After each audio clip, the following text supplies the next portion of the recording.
na dia che lunyira ka gwa dung ti le mali mai ye ne ti ti ko ne chianga ne gwa me go kwa message me kwa je chia lo nya jo ke breaking news ko gore ja ba ya balar me na lat ke ne de ko ne chal ke ji tar ka kuidu ne ne tinas so lo nga ko be message me be chia ka ne kon ka pas ko we je na ta mala be ka na ra ro go me te ka me sha je den ya konde ka ta ke den ya konde ka am la gore je go ba ne no rodan alada na me to kontino ko ne de ko ne chal ke jinas ko kon jis ka ne kon yama yendi ala ne dia ti go kwa je chia ka pes message be ka ngarar message malara low noer community message me we ka greta low noer she borchar lengana me awa wuru na ne chal ka ko de ne kana ne ka dialtin content chana nen ka social media kwar de ni santino den wall kana ne ka dialtin content chana nen ka social media ne dialtin content cha jobo rolun awa be ka gia ne run la go kan be ka waka wat message me banyo ko ba repeat and balu again go jio no lo no go santino den wall kana all norway ti la generally ti ta kel ka salva kir ma adit bika giene run ala go kan panken ba kan nan ka wat mun no wa cha min cha lat cha to ore di min cha raitin ko wa dung ti de dan right kon na no go lar kon e wejen point de kwa lan ne kon antama ko ku lunyira ro jio ye wejen gore je go ba lar ne kon ka pes mala be ka ne rar ka social media kon ida kon la jiduno go yene ida kon tie ka ne kon ka telefone biya ka yoda ka kana telefone kon ka lar ne kon lar ka lar kon wadian ka wat ajen wadian ko ken panken cha kor chatet de ken la go ken ni pana je de ka nyenye la go ken de na de ka ma ken de ka waka wal ga payam banyo ka mabalu again me pen ko go be waka wal ga payam je na mota nyalo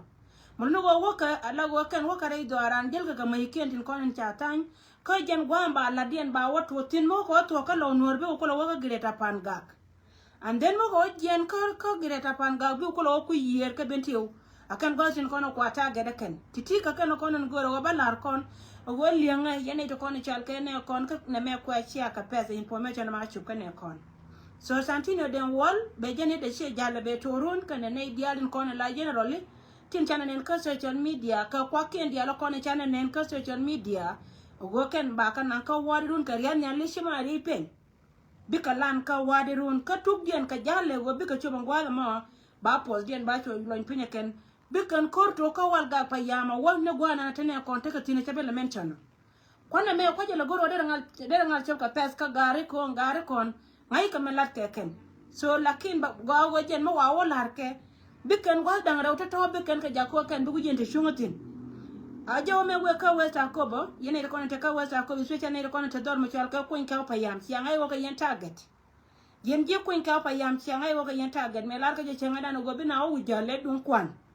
kona dai choko yapan min ke pako waje ne sha ngai wote ka ne to gorga je ba ya ta ga ken anta me na me che bila chomno je la kon ala wo bala re ya lero yene de kon tial ka ji kun ka payam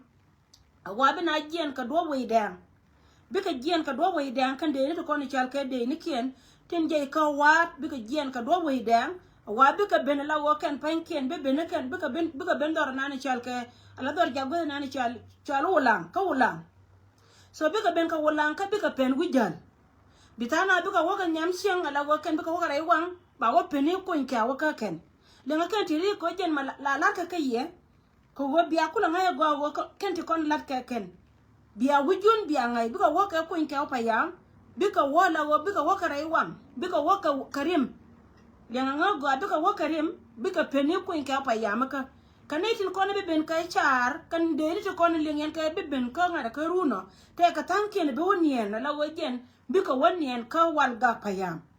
so te ka kono balariye ka gore je go apuju wo yene kono ten tie ka ne kon nang na jakaro dan ke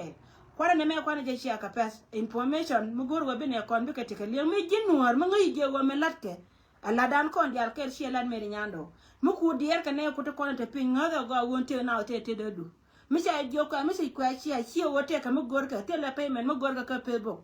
lakini lat ko kon ko jen gwana na linkon dia tin joni ye wo mi jinwar na ka ro kelen ta ma ka mi tika doba mi de yar ka jika da ko yada gara kon ka especially en jikun ka pa ya tay jena so na me jena na lo hera baro da gara ko mala ko te kel ka ya anen kel ka ya piska ya dia mo de still to won kon te ka leblebe wete mo lu njaw ka ba lu ka ya bye for now.